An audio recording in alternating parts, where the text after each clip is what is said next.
बोले श्री लक्ष्मी नारायण भगवान की जय। बोले श्री रामचंद्र भगवान की जय। बोलिए एकादशी महात्मा की जय। जय जय श्री राम।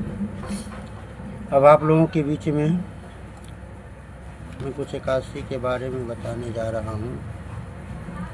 जो देवशयनी एकादशी आ रही हैं, ये 6 तारीख को देवशयनी एकादशी का व्रत होगा।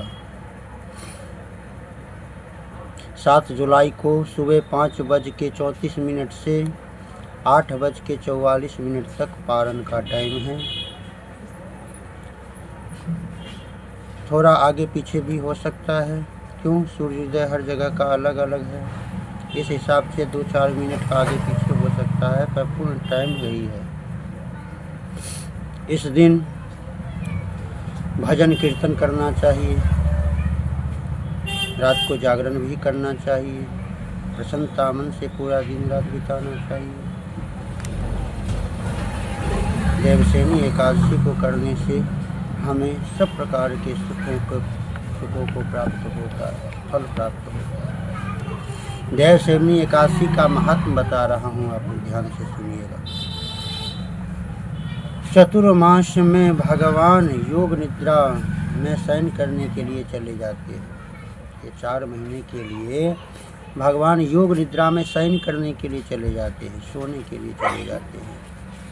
इस 4 महीने के लिए भगवान विष्णु शंकर भगवान को पूरा अपना डिपार्टमेंट सौंप देते हैं कि अब आप 4 महीने के लिए इधर उधर पूरा संभालिए, अब हम शयन करने जा रहे हैं। इसके बाद 4 महीने शंकर भगवान इसको संभालते हैं। इस 4 महीने के अंदर में छोटे मोटे तो नहीं, पर बड़े बड़े अनुष्ठान, जैसे शादी हो गया, विवाह हो गया, जैसे मुंडन कर्म हो गया, गृह प्रवेश हो गया, ये बड़े बड़े जो अनुष्ठान हैं, ये सब 4 महीने के लिए बंद हो जाते हैं। छोटे मोटे सब चलते रहते हैं, ये बड़े अनुष्ठान बंद हो जाते हैं। 4 महीने के लिए ये सब बंद हो जाते हैं।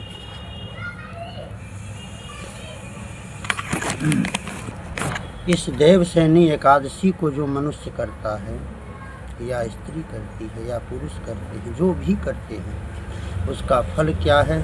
उसे स्वर्ग की प्राप्ति होती है, दीर्घायु होता है, अभिलाष युक्त होता है। इससे दीर्घायु की प्राप्ति होगी, स्वर्ग की प्राप्ति होगी। जो अभिलाषा मन में आपके हैं, इस व्रत करने से वो अभिलाषा सब पूर्ण हो जाएगी, पाप समाप्त हो जाएगा। इस प्रकार से इसका फल है।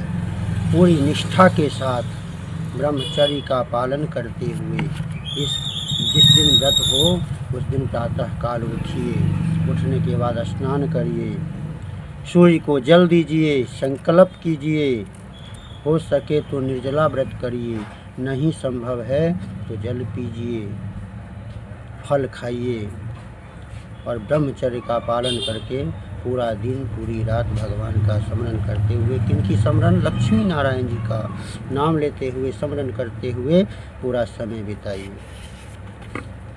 जो देवशयनी एकादशी की जो कथा है वो इस प्रकार है कि एक समय में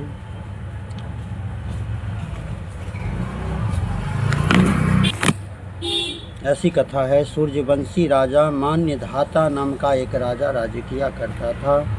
वो सत्यवादी था, महान प्रतापी था, तपस्वी था, और अपने राज्य में सबको सुखी रखता था। वो राजा एक बार, उसके राज्य में सब सुखी थे, पुत्र की तरह राज्य को मानता था, राज्य के लोगों को मानता था। एक समय की बात है, उनके राज्य में 3 साल तक जल नहीं बरसा, अकाल पड़ गया। परंतु वहाँ की प्रजा राजा के पास जा नहीं रहे थे। क्यों? उनको लगता था कि मेरे राजा जी जो हैं अच्छे हैं, हमारा पालन पोषण करते हैं, हमें पुत्र की तरह मानते हैं, हम कैसे उनके पास चले जाएं। फिर भी जब 3 साल हो गया, बर्दाश्त नहीं हुआ, तब वो मानधाता राजा के पास पहुँचे। वहाँ जाकर राजा जी को प्रणाम किया कहा कि राजा जी, अब इस राज्य में जो जल नहीं बरस रहा है, अब इसका क्या कीजिएगा, सब अकाल में मर रहे हैं। राजा मानधाता ने कहा कि हम भी इसी प्रयास में लग रहे हैं, भगवान की पूजा कर रहे हैं, अपने कर्मों को आगे पीछे का ध्यान कर रहे हैं। क्यों? राजा के कर्म का फल उनकी प्रजा को भोगना पड़ता है। इसीलिए राजा मानधाता कह रहे हैं कि हम अपने कर्मों को ढूंढ रहे हैं कि कहाँ हमने गलती किया है, कहाँ हमारे कर्म खराब हुए हैं, जिससे आप लोगों को यह दंड मिल रहा है। बड़ा प्रयास कर रहे हैं पर कुछ प्राप्त हुआ नहीं। उसके बाद वह राजा अपनी प्रजा को लेकर वन की ओर निकल पड़े। वन में गए।